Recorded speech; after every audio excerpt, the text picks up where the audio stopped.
Welcome करता हूं जितने भी हमारे डियर है सेकेंड ईयर के आप लोग स्टूडेंट हैं सबको स्वागत करता हूं। ठीक है, मैंने यहां पे दो सब्जेक्ट MSN 1 MSN 2 का जो इंपॉर्टेंट अभी चल रहा है डिफिनीशन एंड टर्म्स वो करा दिया एक एक वीडियो। यह पहला वीडियो आपका मेंटल हेल्थ का है और मेंटल हेल्थ में बहुत सारे लोग बोलते हैं कि हमें दिक्कत होती है, तो बेसिकली उनको यही टर्म ही समझ में नहीं आता है। जब वो लॉन्ग शॉर्ट पढ़ते हैं तो यही टर्म उनको समझ में नहीं आता है कि कौन किसका क्या मतलब है। तो ये चीज़ें समझना काफ़ी महत्वपूर्ण है। चलिए आज की इस वीडियो में शुरू करते हैं। नाम है सब्जेक्ट का mental health and psychiatric nursing. ठीक है, याद रखिएगा। पहला है इंटरव्यू। इंटरव्यू क्या होता है? साक्षात्कार। ठीक है ना, इंटरव्यू यानी साक्षात्कार आप लोग बहुत सारे जगह पर सुने होंगे। जॉब से लेकर आपको हर एक चीज़ में साक्षात्कार इंटरव्यू होता है। साक्षात्कार एक उद्देश्यपूर्ण और लक्ष्य निर्धारित वार्तालाप है। और साक्षात्कार को, इंटरव्यू को उद्देश्यपूर्ण और लक्ष्य निर्धारित वाला वार्तालाप क्यों कहा जाता है? तो देखिए, इंटरव्यू में जैसे आप जॉब के लिए जाएंगे, ठीक है ना, जॉब के लिए, तो वहाँ पे उद्देश्य क्या है? जॉब। वहाँ पे लक्ष्य क्या है? जॉब। तो ये, और अगर मान गए कोई स्टूडेंट जाता है कहीं एडमिशन लेने, तो वहाँ भी उसका काउंसलिंग, वहाँ भी इंटरव्यू होता है, समझ गए? तो वहाँ भी उससे कुछ चीज़ें पूछे जाते हैं, कुछ उद्देश्य है, तो सब उद्देश्य अलग अलग होता है। ठीक है ना, तो साक्षात्कार एक उद्देश्य और लक्ष्य निर्धारित वाला बातचीत होता है जिसके मध्य में जिसके माध्यम से मनोचिकित्सा या नर्स जानकारी प्राप्त करने के साथ रोगी से एक भरोसे या विश्वास का संबंध स्थापित कर लेता है। अब इंटरव्यू चूंकि हम लोग मेंटल हेल्थ साइकेट्रिक नर्सिंग में देख रहे हैं, इसलिए यहाँ पे ये कहा जा रहा है कि जो मनोचिकित्सक, जो साइकेट्रिस्ट डॉक्टर होते हैं, जो नर्स होती है, वह जो है इसके द्वारा, इंटरव्यू के द्वारा जो है जानकारी प्राप्त करती है रोगी का, साथ में रोगी से एक विश्वासपूर्ण संबंध भी बना लेते हैं। तो यही इंटरव्यू होता है। ठीक है ना, आगे हम लोग बढ़ते हैं। दूसरा है मेंटल स्टेटस एग्जामिनेशन। यह बहुत बार 5 नंबर में पूछा जाता है, MSc मेंटल स्टेटस एग्जामिनेशन। ठीक है, मानसिक स्तर का परीक्षण।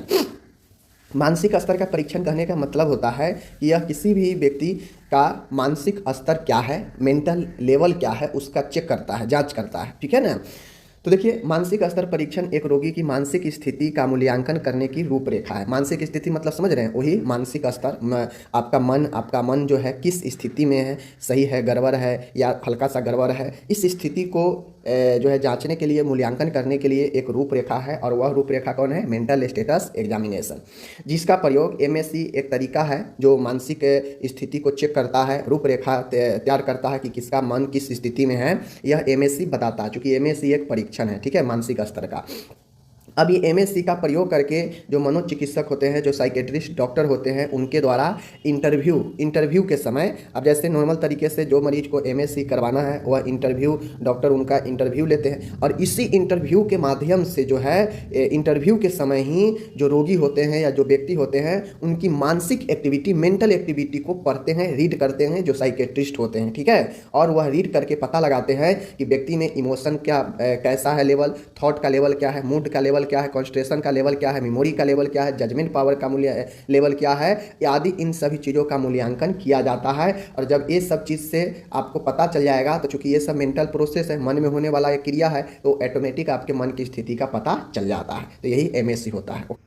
तो ये चीज़ हो गया यहाँ पे। किसी रोगी का या किसी व्यक्ति का मानसिक स्तर का चेक करना, आकलन करने का एक तरीका है, वह है MSc। इसमें जो डॉक्टर होते हैं, साइकेट्रिस्ट मनोरोग के डॉक्टर जो होते हैं, वह इंटरव्यू के माध्यम से व्यक्ति या रोगी के जो मेंटल एक्टिविटी होता है, उसकी मानसिक जो सक्रियता होता है, उसको जज करते हैं। जैसे emotion, concentration, thought, mood, memory, judgement power आदि चीज़ों का मूल्यांकन करते हैं, और इससे पता करते हैं कि व्यक्ति का मन किस स्थिति में है। ठीक है, यही मेंटल स्टेटस एग्जामिनेशन हो गया। ओके, नेक्स्ट आता है यहाँ पे TNPR। TNPR कहने का मतलब होता है माय डियर कि T होता है therapeutic, N for nurse, P for patient, R for relationship. Therapeutic nurse patient relationship, therapeutic उपचारात्मक नर्स मरीज संबंध, यानी सीधा कहा जाए TNPR नर्स और मरीज के बीच का एक संबंध है। जो नर्स जो मरीज अस्पताल में दिखाने आते हैं, ठीक है, वहाँ से लेकर डिस्चार्ज तक ये प्रोसेस चलता है, जो संबंध स्थापित होता है नर्स और मरीज। क्योंकि हम लोग जानते हैं कि सब डॉक्टर आते हैं, देखते हैं, दवाई लिखते हैं, चले जाते हैं, अन्य स्टाफ आता है, साफ सफाई किया, चला गया। लेकिन जो मरीज के साथ जो ज़्यादातर समय बिताते हैं वो हॉस्पिटल के नर्स ही होती है। इसलिए नर्स और मरीज के बीच एक अच्छे संबंध बनाना काफ़ी ज़रूरी होता है, ताकि उपचार में बेहतर चीज़ें जो है, पॉजिटिव चीज़ें मिल सके। तो यही TNPR होता है। नर्स मरीज संबंध नर्स और रोगी के बीच का एक योजनाबद्ध, उद्देश्यपूर्ण और अंतरक्रिया की श्रृंखला का अंतिम परिणाम है। यह निश्चित समय अवधि के लिए होता है। इनमें अंतरक्रिया एक पूर्व निर्धारित स्थान पर होती है। इसे मरीज की सहायता हेतु स्थापित किया जाता है। आम भाषा में मैंने आपको बता ही दिया कि TNPR होता क्या है, ठीक है, यह क्यों किया जाता है। तो यह एक मरीज की सहायता हेतु स्थापित किया जाता है। यह योजनाबद्ध, उद्देश्यपूर्ण अंतरक्रिया होती है, ठीक है, समझ गए। चलिए, अब आता है यहाँ पे half way home. Halfway home एक ऐसे होम है जो हॉस्पिटल और घर के बीच का एक जो है कड़ी होता है, ठीक है। यह एक मैं यहाँ पे क्लियर कर दूँ, half way home, half way का मतलब ही होता है कि आधे रास्ते का घर।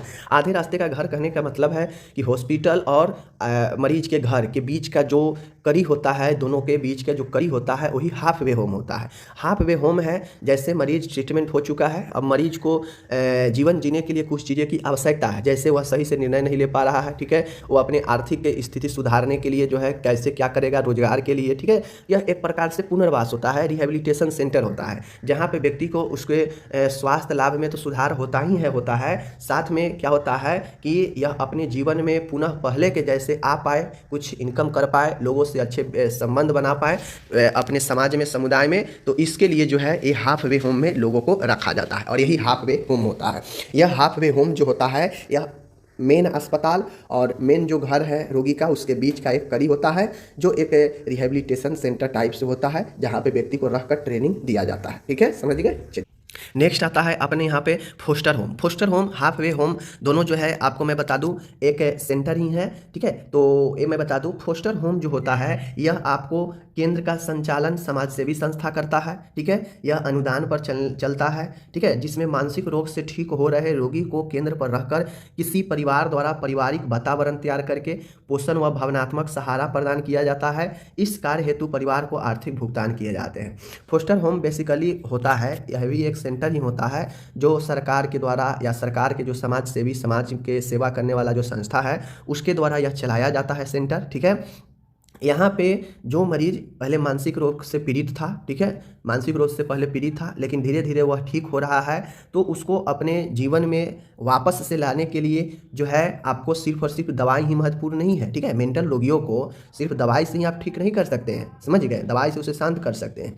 तो जो व्यक्ति ठीक हो रहा होता है उसको फोस्टर होम में रहकर उसके इस प्रकार से माहौल प्रदान किया जाता है जिस प्रकार से उसे परिवार में मिल सके, उसको उस प्रकार का पोषण मिल सके, उसे पॉजिटिव सहारा, भावनात्मक सहारा देने वाला हो सके। इस प्रकार से माहौल तैयार किया जाता है फोस्टर होम में, और इस कार्य के लिए जो व्यक्ति के परिवार होते हैं उनको कुछ आर्थिक सहायता भी दिया जाता है, ठीक है। तो यही आपका फोस्टर होम होता है। आगे बढ़ते हैं। मनोरोग आपातकाल क्या होता है? Psychiatric emergency.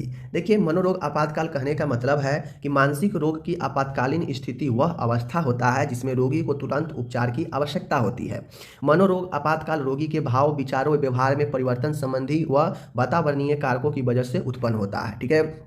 साइकेट्रिक इमरजेंसी कहने का मतलब है कि किसी व्यक्ति में मानसिक रोग है, पहले से है, ठीक है, लेकिन इमरजेंसी कहने का मतलब है, अब आप लोग देखते होइएगा कि कोई व्यक्ति ऐसा होता है जो मानसिक रोग से पीड़ित है, हमेशा नॉर्मल रहेगा, लेकिन कभी कभी ऐसा स्थिति वो करेगा कि एकदम लगेगा अपने मार ले या दूसरे को मार दे, कोई चीज़ नष्ट कर दे। तो इस प्रकार के सिचुएशन जो होता है वही जो है आपको साइकेट्रिक इमरजेंसी होता है, जहाँ पे मानसिक रोगी जो है काफ़ी ज़्यादा खतरनाक रूप ले लेता है। वहाँ पे इमीडिएट तुरंत जो है उसे उपचार की आवश्यकता होती है, ठीक है। मनोरोगी जो व्यक्ति होता है आपातकाल के सिचुएशन में उसके इमोशन, उसके थॉट, उसके बिहेवियर, ये सभी परिवर्तन हो जाते हैं। ये क्यों होते हैं? वातावरणीय कारक की वजह से। जैसे घर में आसपास चिढ़ाना, ठीक है, बहुत सारे लोग देखते होइएगा पागल को चिढ़ाता है और वो चिढ़ते चिढ़ते चिढ़ते चुप रहते वो क्या होगा, उग्र हो जाएगा, ईटा पत्थर चलाने लगेगा। तो ये वातावरणीय कारक हो गया, कोई भी कारक हो सकता है इसमें, समझ गए ना। तो यही साइकेट्रिक इमरजेंसी, ऐसा स्थिति, ऐसा अवस्था जहाँ पे एक मनोरोग से पीड़ित मरीज जो है अचानक से जो है वातावरणीय कारक के कारण उग्र हो जाता हो, मारने और मरने पर जो है उतारू हो जाता हो, वह स्थिति साइकेट्रिक इमरजेंसी होता है, ठीक है। इसमें व्यक्ति को तुरंत उपचार की आवश्यकता होती है, समझ गए। चलिए आगे है ऑटिज्म। ऑटिज्म आप लोग पढ़े होंगे। ऑटिज्म जो होता है यह ज़्यादातर बाल्यावस्था से ही होता है। ऑटिज्म में होता यह है कि जो बच्चा होता है ना वह नॉर्मल बच्चे से अलग होता है। ऑटिज्म वाला बच्चा जो है जहाँ खड़े रहेगा खड़े रह जाएगा, ठीक है, जहाँ बैठा दीजिएगा बैठे रह जाएगा, मतलब इसका दिमाग नहीं चलता है, ठीक है, ज़्यादा दिमाग नहीं चलता है, वह कुछ कुछ बातें जो है आपको अटर पटर जो है बोलने लगेगा, उसको पढ़ाई लिखाई में दिमाग नहीं लगेगा, समझ गए। मतलब ऑटिज्म मतलब मूक बच्चा, जो न बोलने न जल्दी बोलेगा, ठीक है, न उससे जो है पढ़ाई लिखाई हो पाएगा, उससे न वह अपने घर में न किसी से संबंध जो है सही से बना पाएगा। जैसे होता है ना समय पर बच्चा धीरे धीरे पापा मम्मी बोलना, दादा दादी बोलना, आपस में दूसरे से बातचीत करने लगना, तो ये सब चीज़ें ऑटिज्म वाला में नहीं होता है, ठीक है। एक मूक प्रकार के बच्चा हो जाता है, समझ गए। जो बोलना, चलना, हंसना, ठीक है, ये सब उसका जो है खत्म रहता है, समझ गए। ये चीज़ें हैं।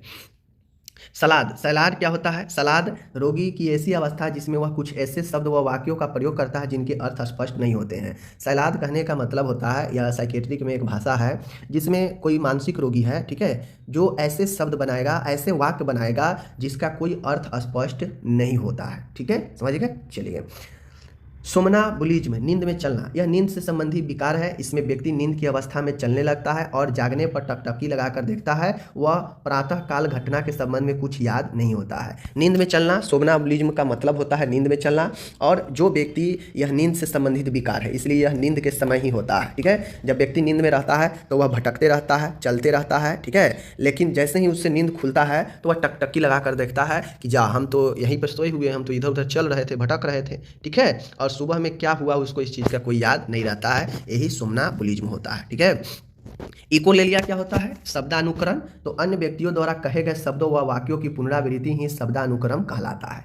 इकोलेलिया आपसे पूछता है कि किसी व्यक्ति द्वारा किए गए नकल को, शब्दों के पुनरावृत्ति या नकल को क्या कहते हैं? इकोलेलिया ऑब्जेक्टिव में पूछता है। तो इकोलेलिया जो होता है, जैसे कोई व्यक्ति कुछ बोल दिया, ठीक है, तो अगर कोई ऐसे व्यक्ति है जिसको इकोलेलिया से वो ग्रसित है, तो दूसरे व्यक्ति के शब्दों को क्या करेगा? वह बार बार बोलेगा, ठीक है, उसके अनुकरण करेगा, यही इकोलेलिया होता है, ठीक है। बैक्सी फ्लेक्सिबिलिटी क्या होता है? मोमीग्रस्त, इस अवस्था में शरीर बिना किसी परिवर्तन के एक निश्चित स्थिति में बना रहता है। वैक्सी फ्लेक्सिबिलिटी का मतलब होता है कि जो बॉडी है वह बिना किसी चेंजेज के एक निश्चित स्थिति में आकर बन जाता है, ठीक है, यही वैक्सी फ्लेक्सिबिलिटी होता है। डिस्टोनिया क्या होता है? डिस्टोनिया का मतलब होता है दुष्टांता। दुष्टांता में भय की संवेदना के साथ शरीर की जो मांसपेशियां है, दर्द के साथ तीव्र गति से अंकुचन होता है। डिस्टोनिया एक मस्कुलर डिजीज है जो आपके भय के साथ, फोबिया के साथ में जो है शरीर के जो पेशियां है, दर्द के साथ उसमें तीव्र अंकुचन हो जाता है, यही डिस्टोनिया होता है, ठीक है। नियोलॉगिज्म क्या होता है?